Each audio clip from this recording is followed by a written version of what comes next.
Wala pa? Sino yung mga hindi natawag? Ilan ba kayo sa list? Sino ang leader dito?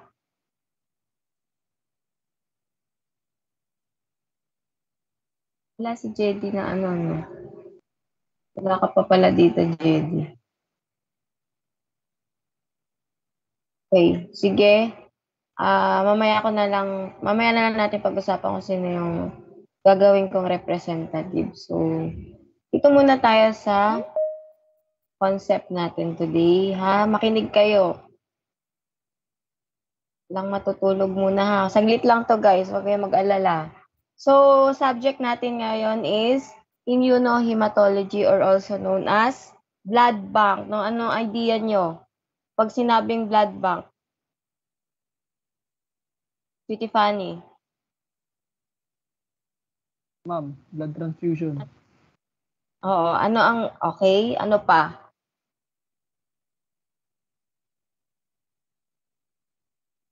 Siguro naman nag-blood typing na kayo nung second year nyo or third year, no, sa mga outreach. Inallowed na ba kayo dati sa, ano ba? Usually, yan naman ang hina-highlight muna pag nag-aanapi. Kapag naging prof nyo si Doc June, pinag-blood type na kayo noon, no? Pag usually medyo sa plebo para lang malaman nyo, no? So, immunohematology basically, study yan ng antigen and antibody sa blood ninyo. So, dito nyo malalaman kung meron ka bang unexpected or expected antibody sa dugo mo, no? Na present sa'yo, no? So, kaya nga tayo nagkakaroon ng incompatibility. So, bago dyan, no, ito po yung reference natin, no? Harmening 6th edition. I don't know if latest to, but ito po yung gamit ko today, no? So, sa mga estudyante ko, alam ko, naka-access na kayo sa drive ko. No? So, if ever, bibigay ko na lang ulit yung link ng drive ko. Mga list of books yon, no? So, books yon, soft copies. Ako po kasi ay sanay sa mga soft copy, no? Kapag nag-aaral ako, kahit nung estudyante ako, sanay ako sa PDF lang. Hindi ako sanay sa hard copy, yung mga papel, no? Kasi na-OOC po si ma'am, no? So, if ever, masanay na rin sana kayo sa soft copies kasi syempre, more on ano na tayo modern na tayo. So, nasa sa inyo rin naman yun. But ito yung pinaka reference natin. Sa notes naman, yes, magbibigay ako ng notes. But, yung notes na yon ay lagi kong a-update. No? Kung yari, ngayon ang topic natin ay basic principles lang, no? May history. So, yun muna, no? Mapapansin nyo yun, lagi kong minomodify. Alam yan ng mga nasa Immunosero ko last time. Nagbabago-bago po ako sa notes, no? Dinadagdagan ko, binabawasan, no? So, more on dagdag naman. Okay? So, mamaya, siguro gagawa na lang ako ng drive, no? Access nyo doon. Ayun. So, sasabihin ko naman sa inyo if may changes every ano. So, yung syllabus naman pala guys, in-upload ko siya sa Neo nyo. So, andun lahat yung pagkakasunod-sunod. So, prelim, ang topic natin ay basic principles, introduction, ano pa, ABO system, hanggang RH lang po tayo sa prelim. No? So, mabilis lang naman yon. Then, yung laboratory,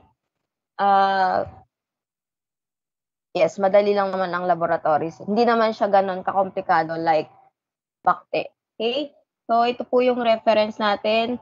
Later, mag-PM na lang sa group chat if gusto nyo ng access. Meron na ba kayo nito, guys? Reference kahit PDF? Meron na ba, guys? Wala pa. Meron na? Wala pa po. Okay, so wala pa. Mamaya na lang, ha? So, start na tayo. So, ang content nga natin, sabi ko kanina, history lang po muna, then yung basic concepts ng immunology and serology na related pa rin sa blood bank. No, hindi ko muna masyadong i-elaborate yung immunosero, no? So si Sir Carpo na po ang bahala doon. Pero for you to know lang muna, no? So basic concepts lang para may idea lang kayo. Okay, so start natin immunohematology, study niya ng antigens and antibody. From the word immune system, no? Ano ba ang function ng immune system? To protect, panlaban, no? Para ma-determine niya if foreign ba ang ang pumasok sa katawan natin, no? Pwedeng proteins, pwedeng bacteria or pathogen viruses, no? So in blood, no, study lang yan, no, ng blood and related antigens. Yan nga yung sinabi ko kanina. So meron kanya-kanyang application po ang blood bank. Okay? So ito po yung mga application niya. So transfusion of blood and its components. Yan po yung main application ng blood bank, no? So hindi lang naman tayo basta-basta magta-transfuse sa tao, no? Meron tayong tinatawag na screening of donor, no? So, screening, then check natin if compatible ba si blood ni patient at saka si blood ni donor, no? So, ano pa? Diagnosis, prevention, no? Kaya nga tayo may donor screening. Ano ang ini-screen? Usually, sa Pilipinas, ano, may mga kailangang tanong dyan. For Hepa B screening, no, kapag may hepatitis po si donor, hindi po siya pwede mag-donate. Ano pa, kapag may HIV. Meron din namang some cases, kapag nag-travel, no, sa Palawan, no, hindi ka pwede mag-donate. No, may kanya-kanya po yung months, no, bago ka mag-donate. Ano pa? Ano pa yung typical na bawal kapag magdo-donate ka? Sino na mga nag-donate dito ng blood? Ano-ano yung mga tinatanong sa inyo? Yung sa tulog po, ma'am. Yan. So, kapag puyat, no? So, dapat may enough hours of sleep ka. Ano pa? Sa weight. No? So, hindi lang tayo basta-basta nagtatransfuse kay patient. Meron yang step by step, no? But bago tayo pumunta doon, no, alamin muna natin yung mga components ng blood, no? So if meron siyang antibody, meron madi-discover nyo kasi yung different types ng blood, saka yung meron pa kasi tayong major at saka minor blood groups, no, other blood groups yun. Okay? So leukocyte testing for organ transplantation, yan din po ang application niyan. Basta lagi yan nagpo-focus sa antigen and antibody, no? Okay? So, laboratory resolution kapag sa parent, no? Kapag magdo-donate po si parent kay child or si kapatid kay child. Or if may problems kay mother, no? Meron kasi tayong tinatawag na RH positive, RH negative, no? So, alam nyo naman na yan, no? Kapag nagba-blood type, di ba merong color blue, may yellow, may transparent. Yung transparent, yun yung RH nyo. So, further discussion naman natin yun. Okay, so ito lang po muna ang application ng blood bank or immunohematology. So, pumunta muna tayo sa transfusion medicine history or history ng blood bank. So, bakit siya na-discover? So, in 1942, si Pope Innocent VII daw na-stroke. So, na-stroke siya, nanghina siya, kinailangan niya ng dugo. So dito, kinuhaan siya ng dugo, yung tatlo. May tatlong bata na kinuhaan ng dugo. Tapos, trinanfuse kay Pope Innocent. Kumbaga parang nag-experiment muna sila if kaya ba. No, hindi pa kasi nila alam totally yung components kung meron bang BO. Basta alam lang nila dugo.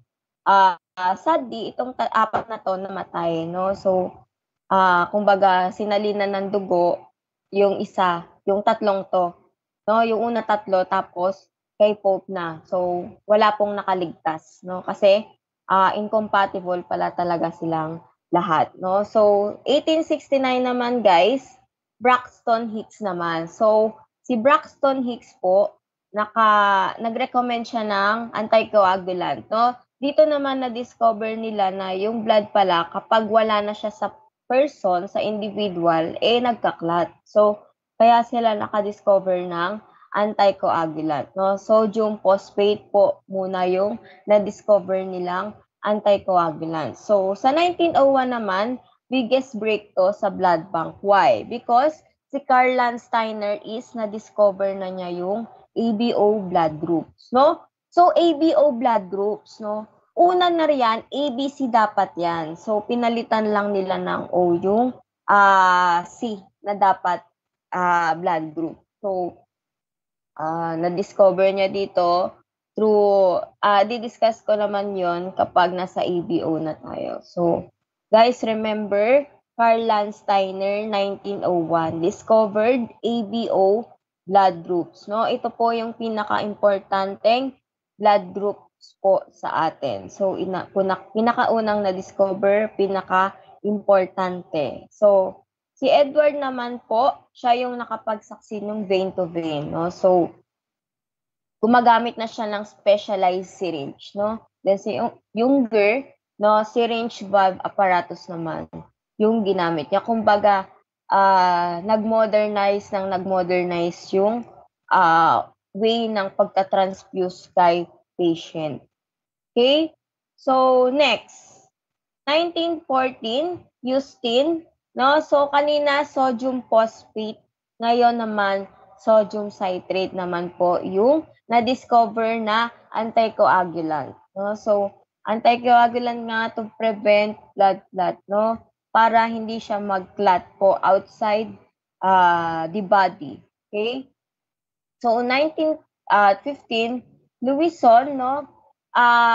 Itong sodium citrate na to, na-modify nila, no? Na-discover nila na pwede naman palang small amounts. Kumbaga, meron ka lang certain amounts na ilalagay sa blood para hindi na rin gaano maapektuhan, no? So, kaya nga tayo may ratio. So, meron tayong ratio sa blood bag, may ratio tayo sa anticoagulant na nilalagay. So, depende na riyan, no? Depende sa volume ng blood na nakuha kay donor. Okay? So, 1916, Rouse and Turner, no? So, nag-introduce na sila ng glucose, no? Nag-introduce na sila ng glucose as preservation. Ano ba preservation? Para mas tumagal. Okay? So, una na nilang na-discover anticoagulant para di mag-clot. After nun, na-discover nila paano mag-preserve. Okay? So, napakagaling din nila, no, na di-discover nila kahit medyo matagal, no. At least meron tayong mga improvements. Okay? So, dito naman sa World War II, nagpa-enhance lang, no, ng mga preservation research, no? Kaya nga tayo ngayon may iba't iba na tayong preservative sa blood bag. Okay? 1941, dito na nabuo yung Red Cross, American Red Cross. Kung sa American Red Cross, para rin yung Philippine Red Cross, no? Doon yung tayo mag-donate, doon mag-i-screen, doon tayo hihingi ng blood, no? So, sila po ang unang nakadiscover at saka si Dr. Gru ang pinakaunang na-appoint as first director ng American Red Cross. Okay?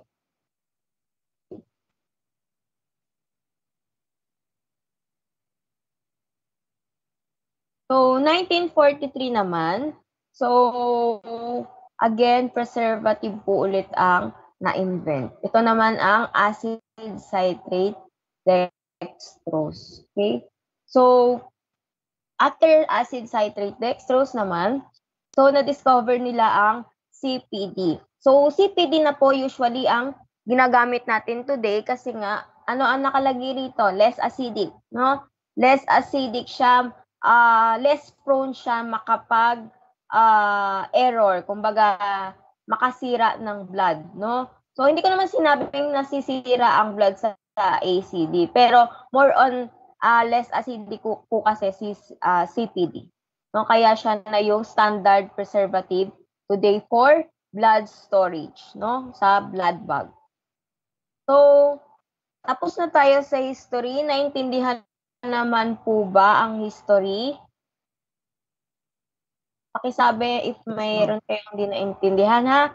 So, overview naman tayo ng immunology. So, wag mo muna kayong nag-ano na ba kayo? Nag-introduction na ba kayo sa IS? Or hindi pa? Meron naman, konti lang po. Okay, so may idea na pala kayo. So, overview of immunology na tayo. So, immunology, define muna natin, definition of terms muna. Study of components and processes of the immune system, no? So, sa immune system kasi meron tayong tinatawag na innate, meron tayong tinatawag na adaptive. So, pasimplihin muna natin, innate, natural lang yan sa tao, adaptive, upon exposure na. So, upon exposure, ibig sabihin na expose ka na, kunyari sa COVID, na-expose ako sa COVID. Saka lang ako magpo-produce ng antibody against COVID kapag nagkaroon na ng mas malakas na antibody against COVID kapag nagkaroon ako ng second exposure. So, i-study natin, no? Sa immunology, si Sir Eric na bahala dyan. Basta, study of components and processes. Dito na pumapasok si neutrophil. No pa? Skin, no? Skin, intact barrier. Cilia, sa may nose, no? Diyan na po papasok yung mga components. Ano pa? Study of the host reaction when foreign substances. Example, kapag kumain ako ng allergy ako. So, saan ako allergy? Sa seafood, if ever. So, magkakaroon ako ng reaction doon. Kasi, foreign sa akin yon, no? Ngayon ko lang siya nakita, no? So, pag-aaralan nyo yan. Ang tawag naman doon ay hypersensitivity reaction, no? Kapag meron kang foreign substances na nag-introduce sa body mo, no? Hypersensitivity or mas tinatawag nating allergic reaction, no? Hindi lang naman allergic reaction ang pag-aaralan nyo dyan kapag nagkaroon kayo ng reaction sa foreign substances. Nag-example lang ako ng simple. Okay? So, next. Immunity, no? Ito naman yung process na nagpo-protect ka na sa sarili mo, no? But guys, remember, hindi laging napoprotektahan ang sarili mo kasi meron tayong tinatawag na autoimmune diseases. Dito naman na overprotect mo yung body mo, na nag-overreact na yung immune system mo, kaya harmful na rin yon sa sarili mo. But guys, remember, immunity, process of protecting yourself from foreign attacks, no? Foreign attacks, sino ang foreign attacks? Pathogen, ano pa? Protein, no? Hindi naman yan, may cases na protein, ano pa? Viruses, bacteria, then, yun nga, sa blood bank, kapag meron antibody si donor na wala kay patient, no? Meron siyang antigen na wala sa'yo, no? Possible na incompatibility na ang mangyayari. Okay? So, sabi ko kanina, meron tayong two types of immunity. Yun yung innate and adaptive. So, ano sabi ko pag innate? Natural na sa'yo. No? Kapag na-expose ka, kunyari, non-specific, kunyari, hiwa ka, kunyari sa balat, nahiwa ka. So, di ba, ang tendency nun, magkakaroon agad ng inflammation, mamamaga. So, non-specific, ibig sabihin, basta may umatake sa'yo, agad-agad na niyang dedepensahan. No? Agad-agad na niyang, as much as possible, kakalabanin. So, sa adaptive naman, specific. No? So, panong specific? Kunyari, hindi na gumaling yung isang cut mo. So, ang responsible na dyan ay yung mga antibodies, T-cell mo. Kumbaga, mare-recognize na nila kung anong type ng bacteria ang pumasok sa katawan mo. Dito kasi sa innate, alam niya lang na may pumasok na foreign substances. Kunyari, nahiwa ka nga, no, may pumasok lang na kalawang. Alam niya lang na kalawang yon. Pero sa adaptive, no, kapag hindi na kinaya ng innate, malalaman na niya kung anong type ng bakterya sa kalawang yung pumasok sa'yo. Gets? Nagigets, guys? Yes, ma'am. Nagigets po ba? So, next, innate involves anatomic, no? Anatomic, skin barrier, na may physical, mechanical, ano pa? Biochemical barrier na tinatawag. So, mamaya, malalaman natin kung ano-ano yung type of defenses na nandito sa innate at saka adaptive. Ano pa? Sa adaptive naman, requires cell-mediated and humoral response. Cell-mediated, yan po ay T-cells, no? Meron tayong tinatawag na T-cells sa katawan. Tapos, kapag humoral naman, humoral, guys, take note, fluid component po yan, no? Fluid component na part sa serum or plasma. So, humoral, ano yung humoral? Most likely, antibodies po yan, no? Antibodies na nasa serum or nasa plasma. Okay? So, further explanation ng innate and adaptive. So, innate immunity present since birth, no? So, natural na nasa yan. Kapag adaptive, ano sinabi ko kanina, acquires during his lifetime. Kasi guys, kapag baby pa lang si patient, kunyari 1 month old si baby. So, wala pa yung antibody. So, madedetect mo lang ang antibody kay baby kapag 6 months na siya. Pero guys, huwag kayong malilito kasi meron pa ring antibody kapag nag-test kayo kay baby. Pero yung antibody na yon, acquired niya kay mother yon. Pero totally, hindi pa kasi wala pang antibody si baby. 6 months pa lang siya talaga makakaroon ng antibody, magde-develop. Okay? So, kaya, under ng adaptive immunity, si antibody. Next, sa innate naman, occurs in minutes, no? Sabi ko nga, kapag nagkasugat ka, no, magre-react agad yan, magkakaroon agad ng inflammation, magkakaroon ng phagocytosis, magkakaroon ng inflammation. Dito naman sa days, no, kapag nga hindi na tumalab kay innate immunity, saka lang magre-react si adaptive immunity. So, prior exposure is not required, no?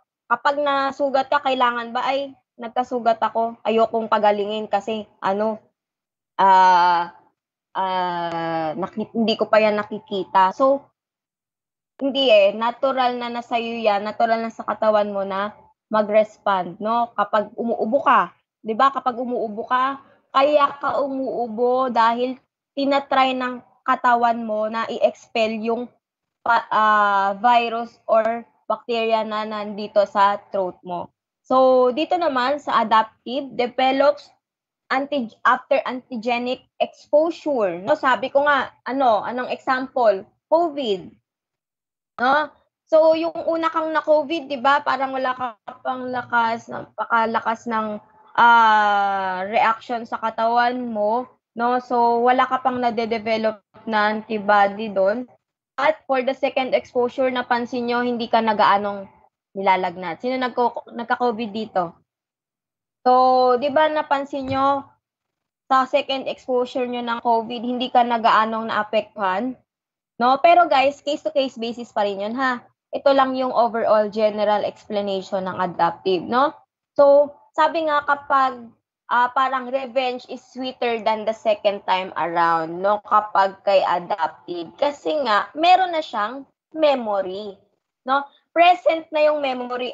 Ay, COVID virus, alam ko na to. So, kapag once na kinalaban ulit ako nito, mas malakas na ako, no? So, doon na papasok kay adaptive. Okay? So, guys, remember, kapag kay innate din naman, diversity is limited. Anong ibig sabihin to?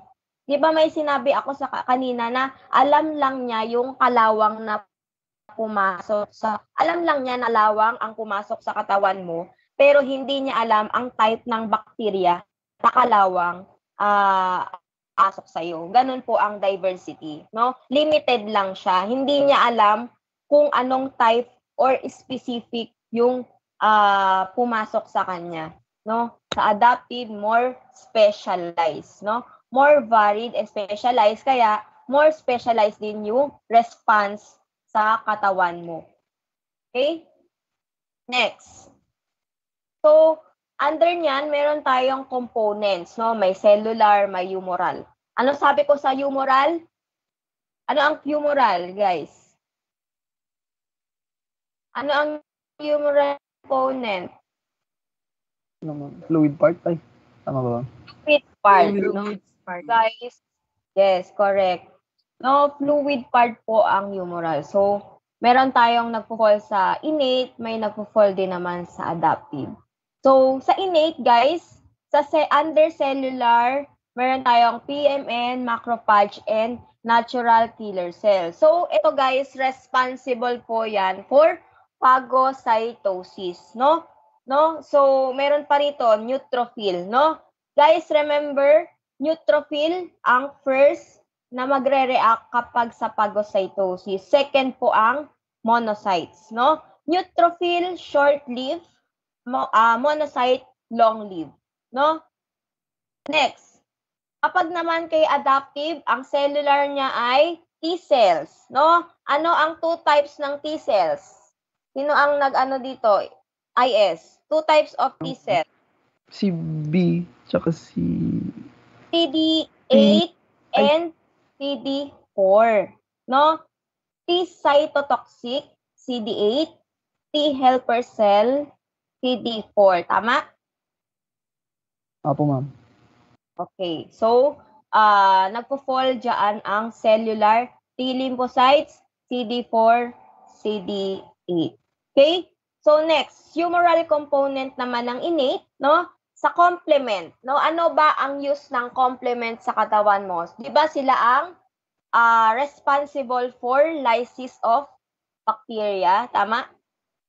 Lysis of bacteria, viruses. Tama, guys?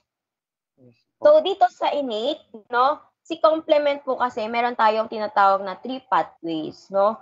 Meron kang classical, alternative, at saka lectin pathway. So, bakit nandyan si alternative pathway sa innate? May idea kayo? Mas mabilis po kasi siya. Kasi? Mas mabilis po siya mag-response. Okay, ano Compared pa? sa classic. Okay, so tama rin naman. So, syempre, ang complement, sabi ko nga, lysis yan. So, nagre-respond, nagre-react yan. Other reason then is antibody independent po si alternative pathway. Di ba si classical ay Antibody complex. Diba? Diba ang classical pathway, ano ang complexity niyan? Antigen and antibody. Si alternative, ano ang responsible dyan para mag-activate? Diba sa bacterial cell wall? Tama? Yes, ma'am. Okay, so yan po ang pagkakaiba ng alternative saka sa classical. Guys, remember, kapag adaptive, andun ang T-cells, andun ang B-cells, andun ang antibody. Kaya andun si classical pathway. Classical pathway, antigen and antibody complex po ang nakakapag-activate ng lysis. Okay? Next, sa humoral component, cytokines, yan yung mga signals, no? Signals for inflammatory processes. Hindi ko na i-elaborate yung step-by-step ng inflammation sa phagocytosis, ha? Basta, alam nyo lang, kapag kay cellular, innate, phagocytosis, under ng phagocytosis, macrophage, no? Natural killer cells, pwede rin yan kasi pumapatay rin yan ng cancer cells, tumor cells. So, sa humoral, ano ang under ng humoral kay innate? Complement. Anong complement? Alternative pathway. Ano pa? Cytokines, interferons, interleukins, at saka inflammatory responses. So, cellular ng T lymphocytes, adaptive yan. Humoral, B lymphocytes, antibody, complement. pero classical under adaptive. Okay? Next. So, sa immune system, immunity natin, meron tayong tinatawag na line of defenses. So, tatlo yan. First line, second line, third line. Si first and second line, guys, nagfo-fall siya under innate or natural immunity. So, si third line naman, nagfo-fall siya sa adaptive or acquired immunity. Guys, remember ha, guys, naiintindihan po. Pakisabi if masyado akong mabilis. Mabilis po ba? Mabilis po ba ako? Hindi naman. Sakto lang. Sakto lang po. Okay. So, first, ayan no, makikita nyo sa diagram, no, meron kang first line, may second line ka. So, first and second under innate, no? First line, meron kang physical barriers, chemical barriers, no? Meron pang mechanical dyan mamaya. Then, second line of defense, no? Dito si cellular defenses, no? Yung mga phagocytosis, merong inflammatory processes. Then, sa acquired, third line of defense, dito napapasok ang antibody at saka antibody B cells at saka T cells. Okay? So, for the innate immune system, first line of defense, no? Meron ngang tatlo.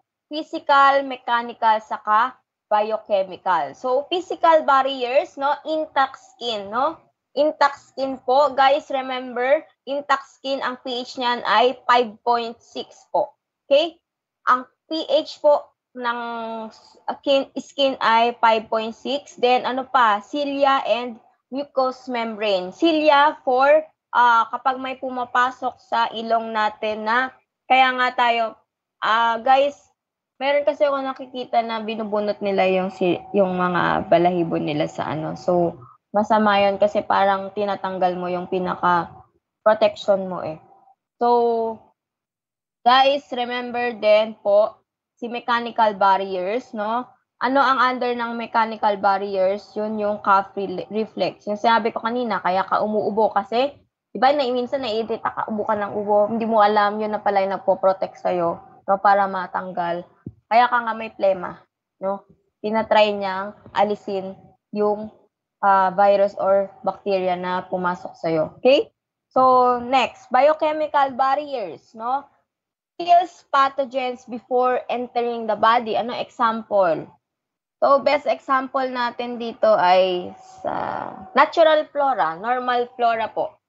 So, usually, mayroon po tayong normal flora ay sa stomach at saka sa mga babae sa vagina. So, acidic in nature kasi yan. So, dapat wag natin siyang masisira, no? Kumbaga, sila na yung dapat nakabahay doon, hindi yung iba. No? So, kaya nga sa babae, dapat hindi ka maglalagay ng kung ano-ano dyan sa private part mo. Dapat warm water lang, no? So, hindi totoo na dapat ang amoy nun ay medyo medyo maasim-asim po ang amoy. Normal yon. Hindi naman flowery talaga ang amoy ng Kasi kung gusto mo ng flowery na scent, pero meron kang yeast infection or bacterial vaginosis, no? So, wag po nating sisirain ang pH kahit sa stomach, ha? So, sa saliva, no? Saliva, tear, sweat, meron yang enzymes, no? Meron yang enzymes na nagpo-protect, no, sa katawan mo para na hindi pa siya totally makapasok sa katawan. Okay? So, second line of defense, under pa rin yan ng innate. So under cellular component, no, paulit-ulit po, phagocytosis po yan. Then sa humoral, dito napapasok ang complement alternative, then inflammation. Saka yung mga signals, chemical signals like cytokines, interleukins. Okay? So next, third line of defense na po tayo. So under na niyan ang adaptive immunity. So guys, remember, si T lymphocytes or T cells, meron niya CD4, CD8, CD4, T helper, CD8, T cytotoxic. no? May kanya-kanya po yang uses or functions. But for generalize ko siya muna for you to understand better, no? So, ano ang sabi dito? For recognizing antigens, no?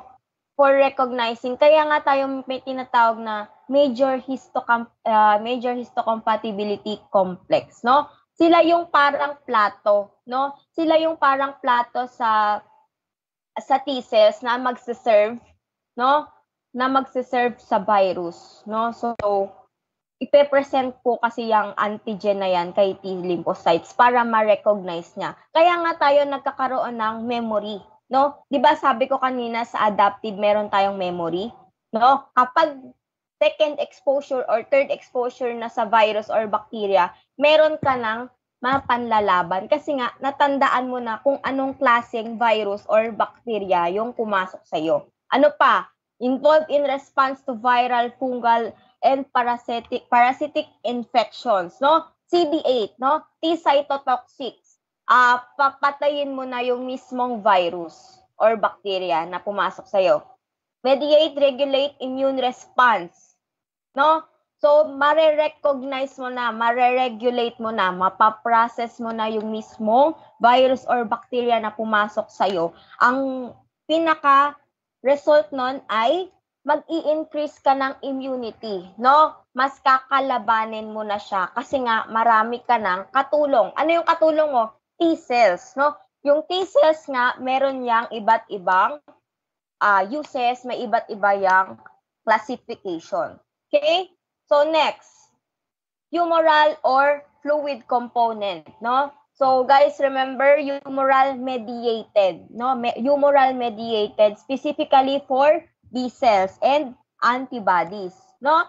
So, yang alam nyo naman ang antibody na yan, ang main function niyan is to recognize antigen or foreign substances, no? So, yang antibody na yan, may specific determinant yan. Meron yang tinatawag na paratope, no? Si paratope po, yan po yung determinant kay antibody na mag-a-attach kay antigen determinant. Ano yon? Antigenic determinant epitope, no? Para pasimplihin, meron kang kinakabitan. So, itong antibody ko, meron siyang kabitan. Ang kabitan na tawag doon ay paratope. Si antigen naman or foreign substances, may kinakabitan din siya. Ang tawag doon ay epitope. Nagigets po? Nagigets naman, guys? Sana po nagigets. Nagigets po ba, guys? Okay, so thank you. So, guys, remember, kaya nga tayo may tinatawag na determinant is to bind, no? Magbabind kasi sila. Okay, para nga magkaroon ng antigen and antibody complex na magre-result into lysis, no? So, meron kasi guys na ibang bacteria or viruses, so more specifically bacteria, nagko-contain ng capsule. So, kailangan nila ng tulong ng opsonization or coating, no? Coating po si opsonization before mag-undergo po sa lysis, okay? Next. So, under immunity, meron tayong tinatawag na active and passive. No, sa active and passive immunity, meron kang tinatawag din na natural or artificial. So, under active immunity, guys, remember active immunity, kapag daw na-expose ka sa antigen, natural kang magpo-produce ng antibody. So, natural kang magre-respond, magkakaroon ka na ng response sa antibody. Okay, so, example, under natural, kapag may infection ka, di ba natural ka magpo-produce, no? Natural na magre-react ang antibody mo. No, guys, remember that, no? Active natural infection. Kasi nga, natural kang nag-produce ng antibody against the pathogen. So, next naman, under active immunity, artificial naman, artificially na binigay mo yung antibody, ay, yung antigen. So, sa vaccination, 'di ba, ano ba ang laman ng vaccines? 'Di ba more likely protein? So, itong artificial na binigay na 'to, kunyari binigyan ako ng vaccine. Then yung vaccine na yun nagko-contain ng proteins. So yung proteins na yun, ang reaction nun, magre-react yung body mo, magpo-produce ka ng antibodies. Kaya ka nga nagkakalagnat. Pero side effect lang naman yun ng vaccine. Nagigets po? Nagigets naman guys yung active immunity under natural and artificial? Ay, kausap pa ba ako guys? Okay. Yes, ma'am. So, next, under naman ng passive immunity ng natural, guys, remember ang passive immunity, binigay mo na agad yung antibody, hindi ka na nag-produce sa katawan mo. Kasi, kay active, natural kang magpo-produce kasi nga either may infection ka or binaksinan ka. No? Yung vaccine, guys, remember, protein po, halos ang component yan kasi more complex ang protein. Okay? Next, sa passive naman, binigyan ka na agad. Hindi ka na magde-develop ng antibody kasi natural na binigay sa'yo. Kapag natural na binigay sa'yo, ano ang magpo-fall doon? Kapag galing kay mother. No? Maternal antibodies po. Ano ang sabi ko kanina kay baby? Hindi pa siya nagpo-produce ng antibody unless tumapak siya ng 6 months. Okay? Natandaan yung kanina. Diba sabi ko, ang baby, wala ka pang antibody unless kay mother yan galing. Kaya nga kapag tines mo si baby, meron kang konting antibody na madedetect na hindi sa kanya, kay mother yon. Through passive immunity po. So, passive immunity, binigyan ka ng antibody. No? Natural. Okay, sa artificial naman, dito papasok yung mga anti-rabies, mga RhoGAM, yan, monoclonal antibodies, no, kapag meron kang sakit or yan nga, mga cancer. Tapos sa RhoGAM naman, usually kasi ang RhoGAM binibigay yon kay baby kay mother para yung baby is hindi maapektuhan. Kasi kapag kay RhoGAM kasi, meron kang tinatawag na hemolytic disease of newborn, no? Hindi compatible yung RH ni mother sa baby. Okay, no? So, i-explain ko naman yan kapag nag-discuss tayo. But for now, remember the 2 types of immunity, active, passive, active natural and artificial, passive natural at saka artificial, no? Guys, remember ha, kapag active, ikaw ang maglalabas ng antibody. Kapag kay passive, binigay na sa'yo ang antibody. Hindi ka na magpo-produce. Okay? Next, complement system. No, na-discuss natin kanina, meron tayong tinatawag na alternative, classical, at saka lectin. So, kapag kay complement system, alternative, nagpo-fall siya kay innate kasi hindi siya antibody dependent. Sa complement naman, classical, nag-fall siya kay adaptive kasi nga, nagde-depende na po siya kay antigen and antibody complex. Ang role niya, lysis of bacteria, no, viruses at saka may tendency nga siya nagko-coat kasi nga may specialized bacteria na nagko-contain ng capsule. So guys, remember, involved din si complement system kay inflammation. Guys, major humoral component po si complement system at saka ng adaptive. Kasi nga, bakit? Meron kasi yang 3 types, okay? So ito po yung 3 pathways, no? So, classical, alternative, and lectin. Yang mga yan, meron kanya-kanyang pathways yan, no? So, sa classical kasi, usually meron yang, may tinatawag yan na recognition unit, activation unit, saka membrane attack complex, no? Sa membrane attack complex, dun po magkakaroon na ng lysis of cell po. Okay, sa alternative naman, surface contacts with molecules, no? Specifically kapag sa bacteria, no? Na nagko-contain ng lipopolysaccharides po. Then sa lectin naman, so it composed of lectin, no? Sa lectin na yon, meron ka tinatawag na mannose binding lectin na mag-a-attach doon sa mismong microbes. Guys, ang gusto ko lang munang tandaan nyo sa complement ay siya yung nagpa-function as para malysis yung cell or bacteria. Okay? So, immunologic principles na related po sa immunohematology or blood bank. Guys, remember na ang basis po natin sa blood bank ay ang antigen and antibodies, no? So, kailangan nyo din makinig sa IS, ha, guys. Remember this, no? Cardinal rule of in blood bank, no? So, guys, remember sa RBC matatagpuan ang antigen. No, guys, remember ha? Antigen matatagpuan sa RBC, ang antibody sa serum or plasma.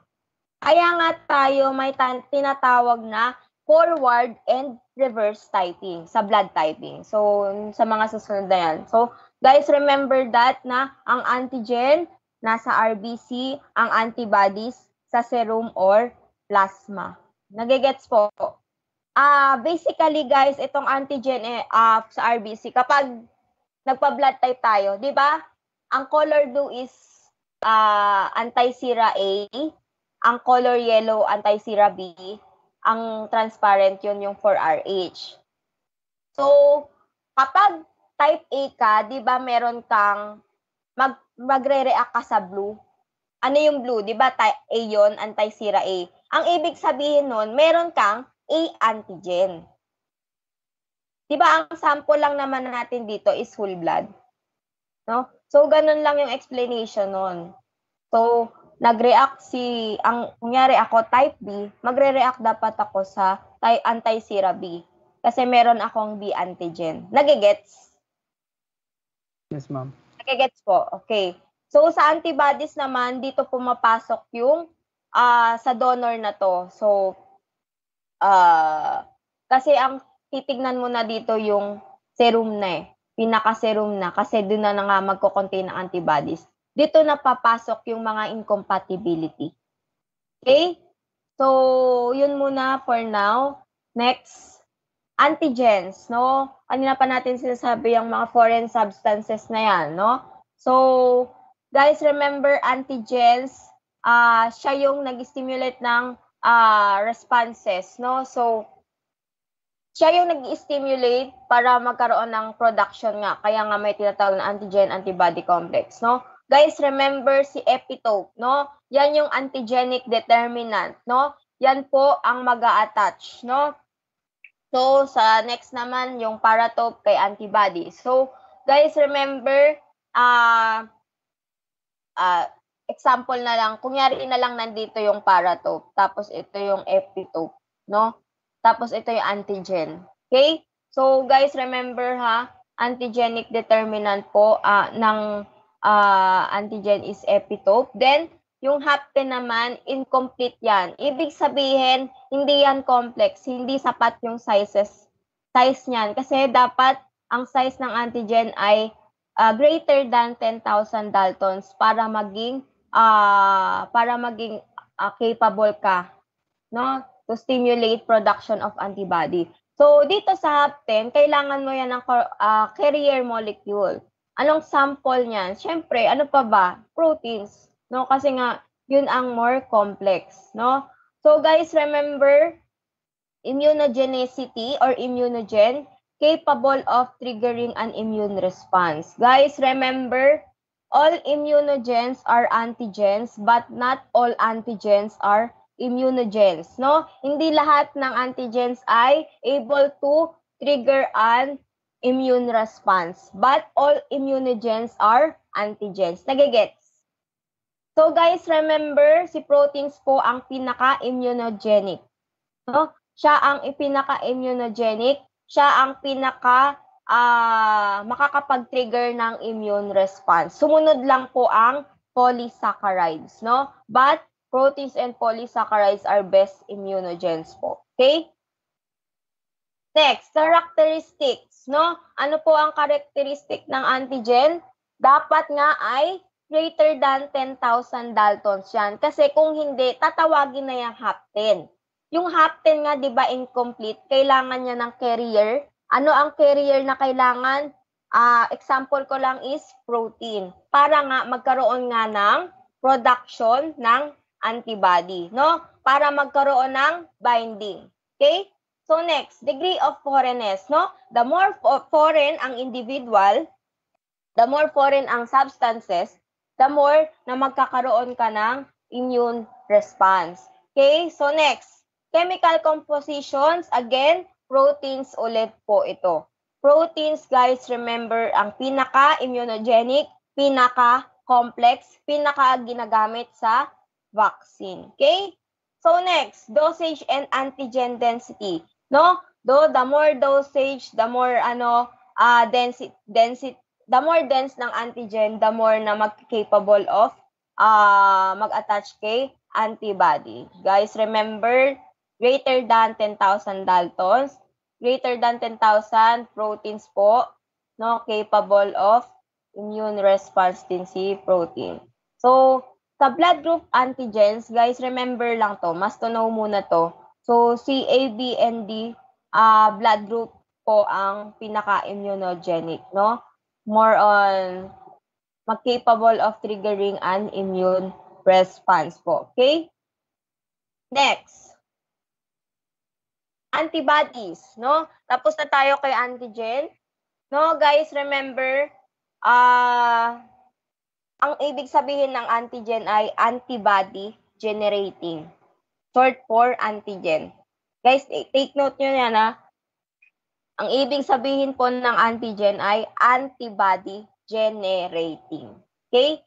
So next, antibodies, also called as immunoglobulins. No? Immunoglobulins, yung globulins kasi may iba't iba silang type of globules, kaya tinawag na immunoglobulins. Okay? Ano ang primary function niyan? To combine with antigen and neutralize it. And saka facilitate, phagocytosis, fix complement, complement ulit?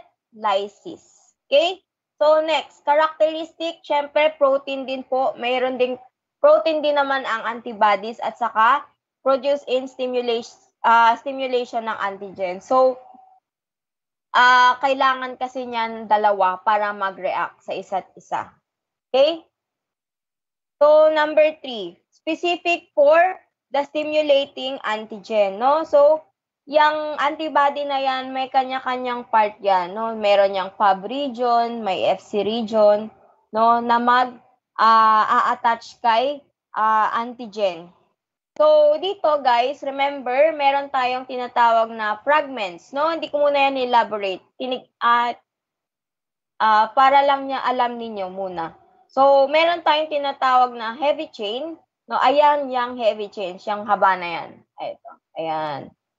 Heavy chains po ang tawag dyan sa dalawa na yan. Tapos, meron tayong tinatawag na dalawang light chain.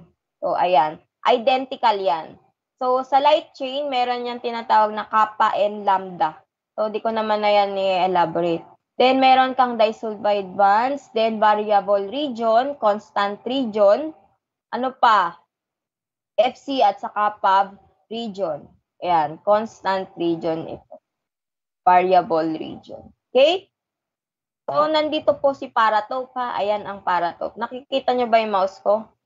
Ayan, paratope, no? Antibody determinant din, yung isa epitope dito. Dat pala naglagay ako ng antigen dito. Okay? Different types ng antibody na relevant po sa blood bank. Wait lang. So, for now, no, meron tayong tinatawag na, meron kasi tayong iba't ibang subclasses ng antibody. Nilagay ko naman yun sa notes natin, pero ito lang yung hinighlight ko kasi nga, hindi naman tayo immunosero, no? For you to know lang naman yung kanina, para may highlight kayo. Pero i-discuss naman probably yan ni Sir Carpo.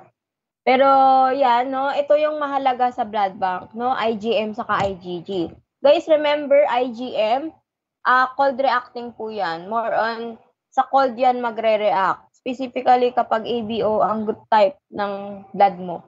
So, more on optimal ng 4 degrees. Pero guys, remember, meron exception nga sa iba, no?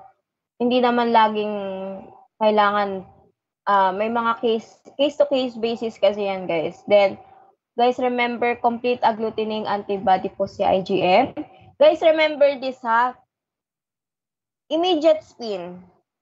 Simple lang to. Kapag nag-centrifuge ka, madedetect mo na agad may madedetect ka na agad na IgM, magkakaroon na agad ng agglutination. Kasi nga, kaya nga, complete agglutinating antibody kasi nga, kapag na-centrifuge mo, makikita mo na agad yung agglutination. So guys, remember din na si IgM, may tendency nga na mag-react yan sa IgG kasi nga, hindi laging optimal 4 degrees Celsius ang temperature niyan. No? Merong mga case na magre-react tapos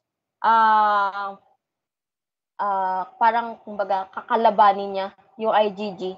Kasi nga parang dito kasi guys may pathological problem na to if ever. So guys, remember din IgM, saline active antibodies po ang tawag din kapag when it comes to blood banking. Okay? So guys, ang dapat tandaan nyo dito? Si IgM, nagre-react po siya sa halos cold reactive. Madedetect mo agad siya sa immediate spin phase. Kapag na-detect mo siya, magkakaroon agad ng agglutination. So, also called as saline active antibodies. Next, IgG. So, si IgG, kasalungat ng IgM. Saan siya magre-react? More on sa warm. So, kanina, optimal niya is 4. Dito naman, ang optimal niya is 37.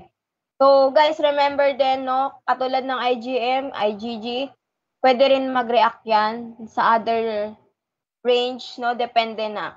Yan, no?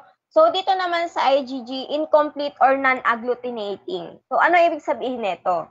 Kapag daw, di ba kanina, kapag sinentrifuge mo ang dugo, magkakaroon agad ng agglutination. Yung agglutination na yon, ano ang type ng antibody doon? Ano guys? IgM. So, doon magre-react agad. Dito sa IgG, kapag naman sinentry mo, hindi agad-agad yan magre-react. No? Kailangan mo ng specialized reagent yan. No? Tinatawag yon anti-globulin test. No? So, may papatakang reagent para lang mag-agglutinate, para mag-complete agglutination ang antibody mo, para ma-detect mo si IgG. No? Guys, remember, itong IgG, usually, nade-detect for HDN saka sa transfusion reaction. No? Sa HDN, guys, ito nga yung meron kang incompatibility sa mother at saka kay fetus. Sa hemolytic transfusion reaction naman, sa intravascular na hemolysis naman nangyayari yan. Guys, remember that, ha? I don't know if ayan. So, guys, remember, sa IgG antibody, meron tayong tinatawag na subclasses or subgroups. 4 yan. So, ang dapat ko lang gusto nyong tandaan dito ay yung IgG3, no? Most efficient siya when it comes to complement fixation. So, sa complement fixation kasi guys, may some part na ay nakakatulong din ang IgG kay IgM when it comes to complement.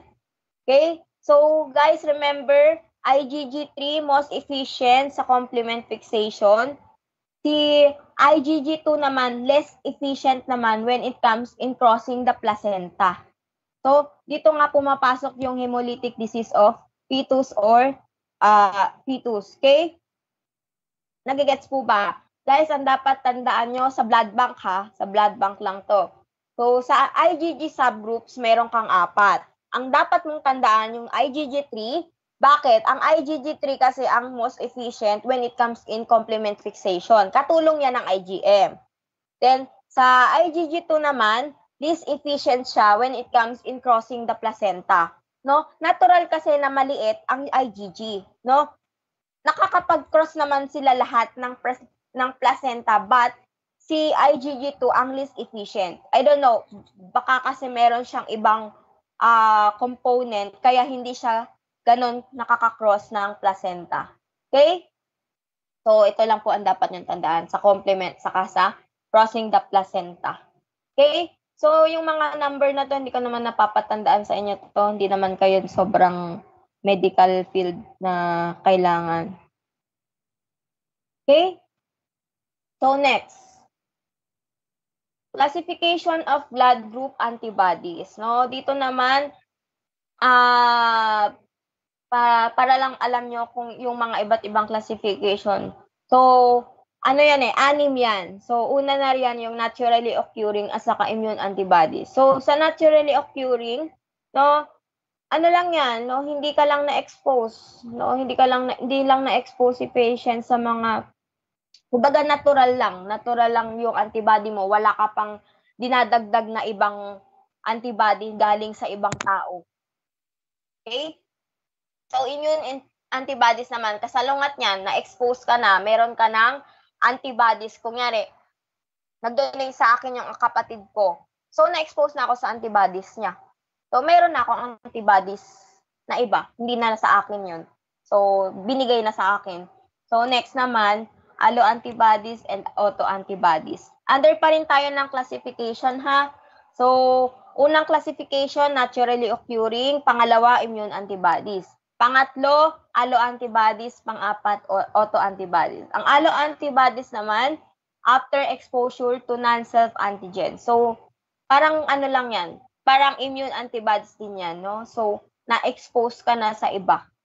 So autoantibodies naman, sa'yo pa din yon, no? Sa'yo pa rin yon, but in some cases, pwede kang magkaroon ng reaction, no? Pwede ka rin magkaroon ng reaction towards your self, no?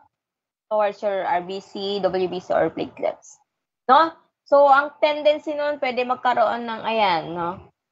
Ng leukopenia, thrombocytopenia, or, ayan, yung iba kasi, no, clinical symptoms. Kasi nga, sa sarili mo rin yan, nagkaroon ka ng reaction sa sarili mo. Okay? So, next, no? Meron tayong tinatawag na cold saka warm autoantibody. So, remember, no? Guys, remember, kapag IgM, lagi yang malamig, no? M4 malamig, cold. Okay? So, basta lang yung tatandaan yung temperature at saka yung kung ano ang temperature. Yung ano ang specific temperature niya, kung ano ang IgG type or IgM ba siya. Okay, so sa warm naman, so si IgG yan, usually, 37 degrees Celsius. Okay? So, 2 types yan ng autoantibody, ha? Cold at saka warm. Ano pa? So, next, yung expected antibodies naman at saka unexpected antibodies. So, expected antibodies, no, nasa sayo na yan, no? Kumbaga, kung meron akong A antibody, akin na yon kasi nasa akin na yun, natural ko na yon. Pero yung unexpected antibody, kasi usually may mga other blood groups nga. So, hindi mo naman, kasi tayo, di ba, typical lang naman natin alam na ako type B ako. Yun lang alam ko. Pero hindi ko alam yung other antibodies na nasa akin. Kasi nga, hindi ako nagtitest. Madedetect ko lang yun kapag merong reaction. No? Pag merong incompatibility. Pero for us to know nga today, no, kailangan nating pag-aralan to. No, sa mga other antibodies. I guess ito na yung last slide, no? Kasi introduction lang naman to na related kay blood bank. At saka, brief introduction na rin ng immunology. Okay? So, guys, remember na mag-aral po, ha? Naintindihan naman ako, guys. Romeral, naintindihan naman ba ako? Asan na kayo? Ay, guys, mamaya mag-document, ha? Sino pwedeng mag-document? Pa-open cam pala. Magpo-photo document tayo at kailangan natin to. Tayo ay online. Nasaan na yung iba? Wait lang, ha. Tanggalin ko lang pagkaka-share screen. Naghang pa yan.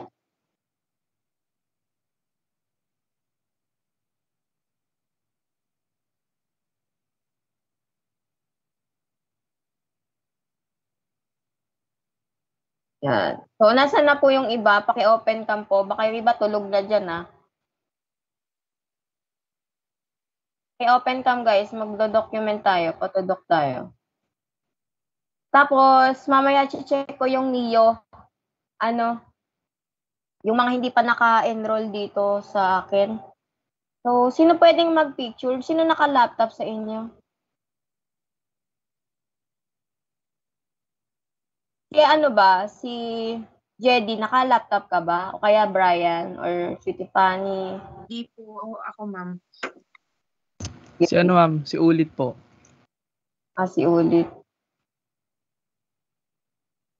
Sige.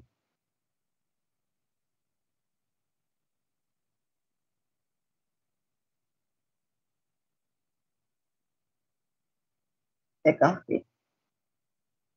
Save ko lang.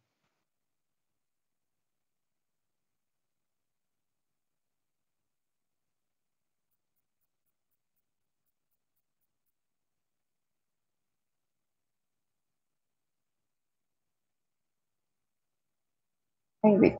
Naka-dual devices kasi ko eh. Hirap kasi. Sabi nyo nga sa PRC, tumigil na. Hindi tayo mag-online.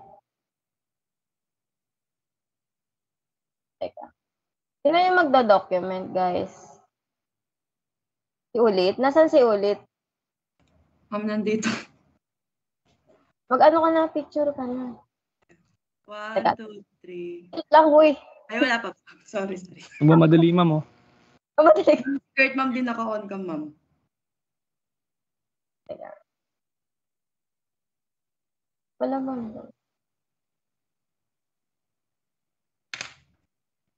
Okay na ba?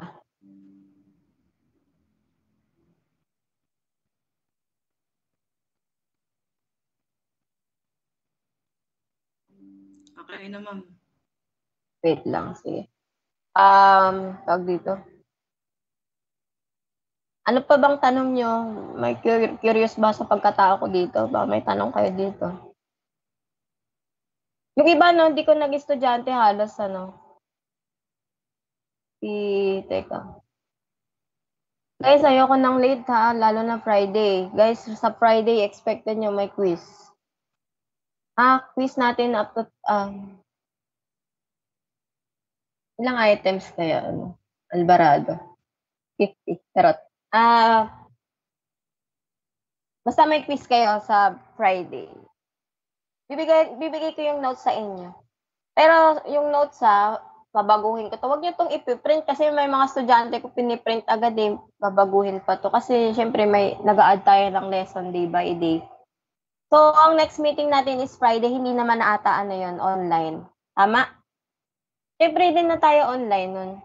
Huwag na nga yung dyan. Ano klase nyo mamaya? Jedy? Si Tiffany? Research po.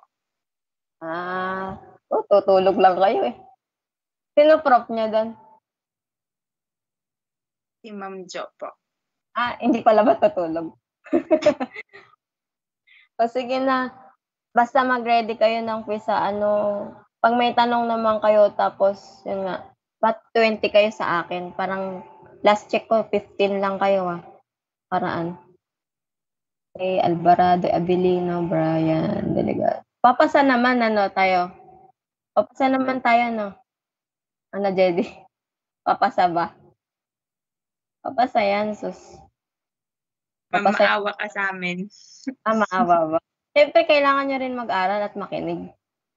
Basta kapag may hindi kayo naiintindihan, sabihan nyo lang ako. May, ko naman kung mabilis ako magturo kasi hindi nyo talaga ako totally naging, sa iyo, tab lang tayo nun. Anyways, tama na ang hanas. Ang aga pa, guys.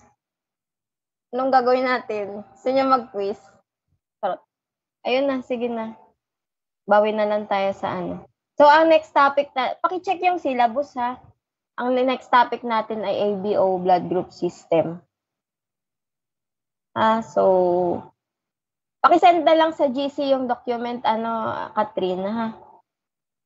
Okay na, i-end na natin. Yung iba dyan, feeling ko, nandito lang, pero yung utak wala, nasaan siguro. Nasa kama. Okay na ha. Kung may tanong. Siguro ang lagi ko na lang kukulitin dito si either si Sweetie Fanny or si Alvarado. Kaya si Katrina.